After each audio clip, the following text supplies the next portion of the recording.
Continuing with our series on animations, in this video we're going to explore how to add special effects to animations. So as we've been going through this tutorial, I have this Wukong animation here that I want to add some special effects to. So I'm going to let us take a look at it first. You can see it has a sound effect already, which we covered in the last video. But what we want to do now is to add a special effect to it as well. And in order to do that, I want a specific place in the animation to show the special effect, and I want it to stop after that period of time.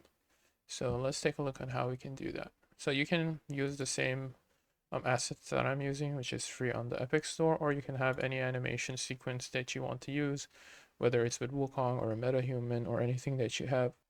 So go ahead and choose the animation sequence that you want to use, and then go ahead and click on it, right click, and create an animation montage.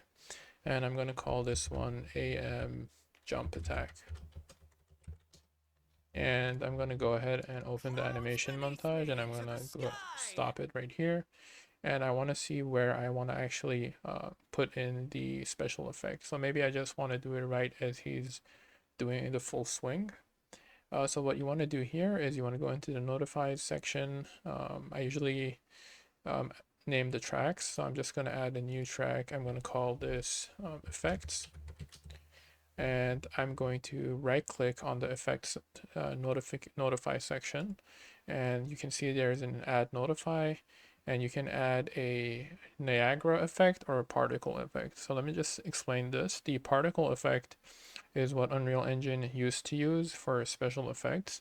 The Niagara particle effects is new in Unreal Engine 5, and any asset that you use which are made after Unreal Engine 5, usually using the Niagara particle effect, but in my case, since I'm using some older assets, it's going to be the play particle effect. So depending on what kind of asset that you'd have, you can choose any of these ones.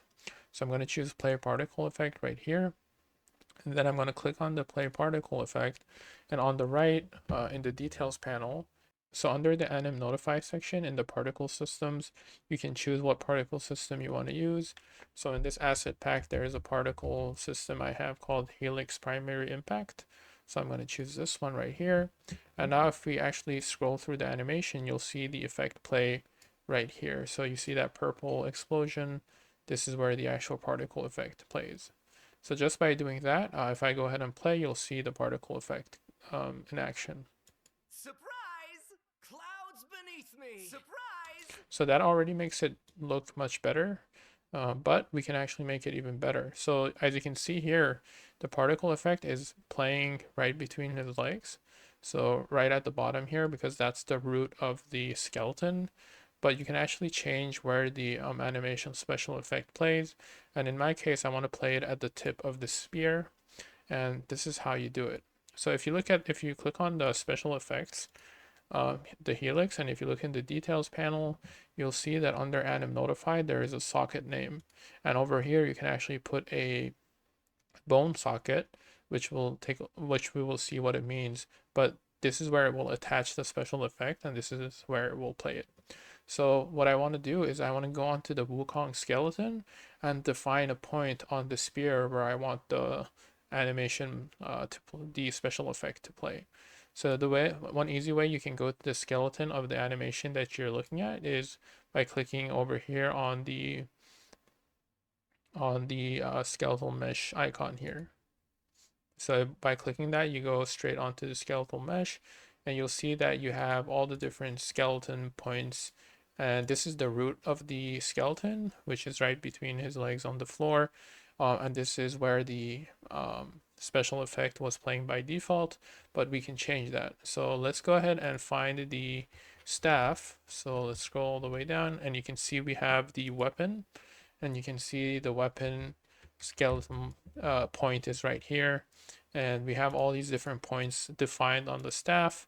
In our case, just to demonstrate it, I could use the tip A here, but to demonstrate how you create these, you right click on the bone that you want to focus on, and you can right click and choose add socket, and it'll add a socket under that bone.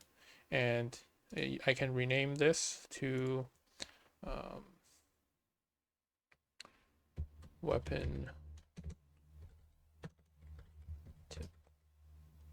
I'm going to call it weapon tip, and I don't want it to be right here. I want to actually move it all the way to the tip right here. This is where I want the special effect to play. So once I do that, I'm going to hit save, and then I'm going to come back here, and I'm going to click on the helix primary effect impact, and I'm going to search for the weapon tip. And you can see it's showing up right here because we created it. Make sure that whenever you create the socket, you save, otherwise it won't show here. So I'm going to choose weapon tip here. I'm going to hit save, and let's take a look what happens. As you can see now, maybe from this angle, it's a bit better. You can see now the special effect playing right at the tip of the spear, which is pretty cool. So now the animation looks a lot cooler. And now we can actually put this animation into the actual game so we can see it in action.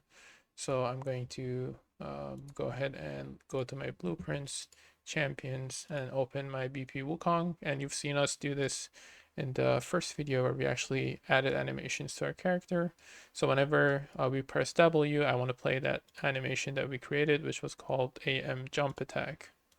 So I'm going to hit save, compile, and now when we hit play, you can see that our character is in the world, and I'm going to hit W, and you can see the animation playing.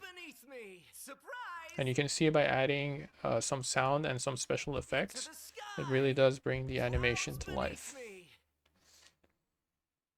Alright, that's it for this video. If you have any questions, feel free to put them in the comments, and I'll see you in the next one.